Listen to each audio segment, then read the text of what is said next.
Welcome to the first installment of the How to Avoid Being Re-Educated, brought to you by the Unknown Observer News Network. For this portion of the tape, we are happy to announce a very special guest. Step 1 is critically important to avoid severe re-education.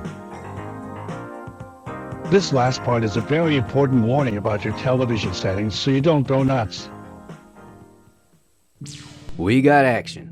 So the largest nuclear power plant in Europe is on fire, or well, it was on fire for a little while. I guess it might still be on fire for all we really know. But the Zaporizhzhia power plant has been under Russian control since 2022, and they're saying the fire was caused by a Ukrainian drone that was packing an incendiary payload. But Ukraine is denying that and saying it was caused by either Russian negligence or self-sabotage. The negligence accusation is a little bit funny because of course they do have somewhat of a record in that department, and the plant was built by the Soviets after all. I'll leave it up to you what you want to believe, and we'll probably really never know for sure what's going on, but we will no doubt keep an eye on the story. Moving on, we've got wildfires in Greece now. Apparently, scientists have been warning of a spontaneous combustion, if you will, of the exact area for a little while now. But will anyone really be surprised if or when we find out that there's actually a lot of prime real estate in the area that the owners didn't want to sell? Or maybe we'll see some pictures and videos of buildings with blue roofs miraculously unscathed. Buildings that look like they've been cut in half with giant Ronald Reagan-style space lasers. Maybe not. Sometimes fires do happen. Officially, the precise cause of the fires is unknown. The flames began on Sunday at 3 p.m. local time following a period of hot and dry weather about 22 miles north of Athens. The wildfires spread through nearby pine forest, which had been rendered tinder dry by the intense heat. You can rest assured that we'll have our eye on this one, and we will keep you posted as well. And our next story is out of Derry, Northern Ireland. A gorgeous, charming little place that happens to be the 5th largest city in all of Ireland.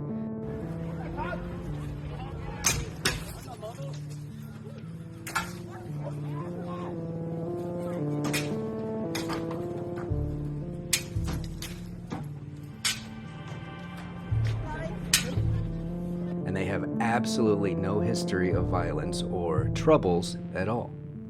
Just kidding, they do have quite the history, but everybody knows learning from history is for suckers. Speaking of which, the UK is still arresting people and locking them up for offensive speech, apparently. We will throw the full force of the law at people.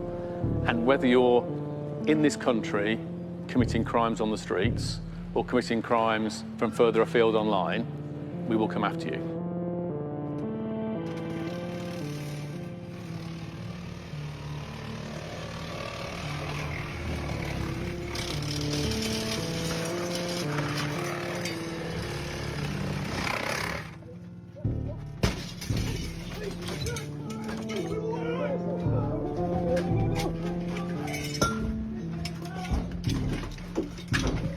And we do have dedicated police officers who are scouring social media. Their job is to look for this material and then follow up with identification arrests and so forth. This is in relation to some comments that you made on a Facebook page. You were witnesses saying, obviously, people, why are they over here, etc., we let them into our country, etc. A woman has been arrested by Cheshire Police in relation to inaccurate information on social media. Because someone has been caused, obviously, anxiety based upon your social media post. That's why you've been arrested. In Russia last year, 400 people were arrested for things that they said on social media. How many people do you think were arrested in Britain for things they said on social media last year? Take a guess. I have no idea. 3,300. Really? Arrested for what they'd said on social media? Yeah. My goodness. In Britain. Just terrible government overreach. You're seeing it now in England where people are getting arrested for tweets. Yeah. Well, England, you know, people talk about Soviet Russia, like how bad Russia is in terms of cracking down on thought police and cracking down on bad tweets and things like that.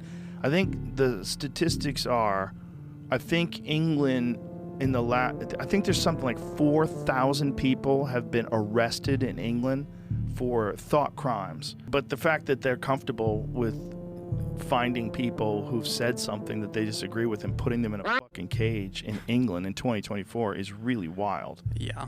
Especially they're saying you can get arrested just for retweeting something.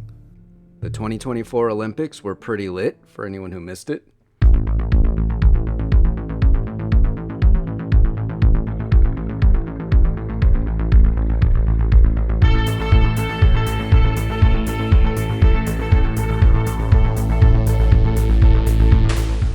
Surely you guys remember those 2 astronauts that were supposed to be on an 8-day mission something like 2 months ago?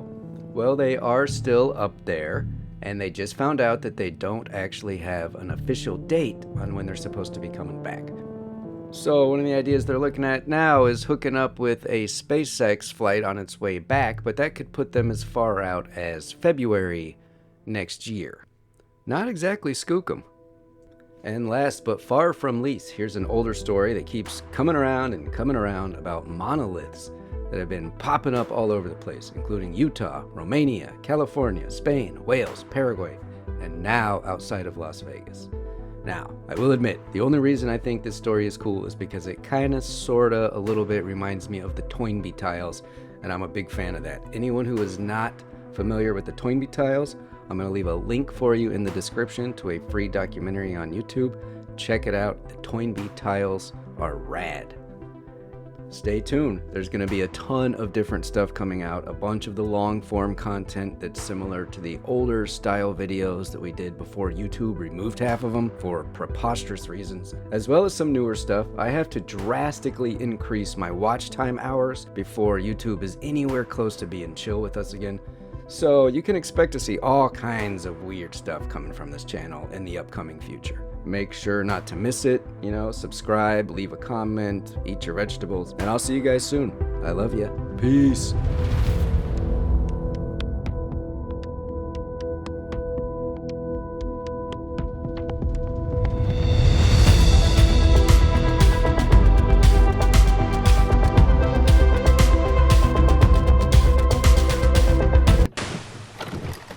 You have now been successfully re-educated. Hey, thanks for watching.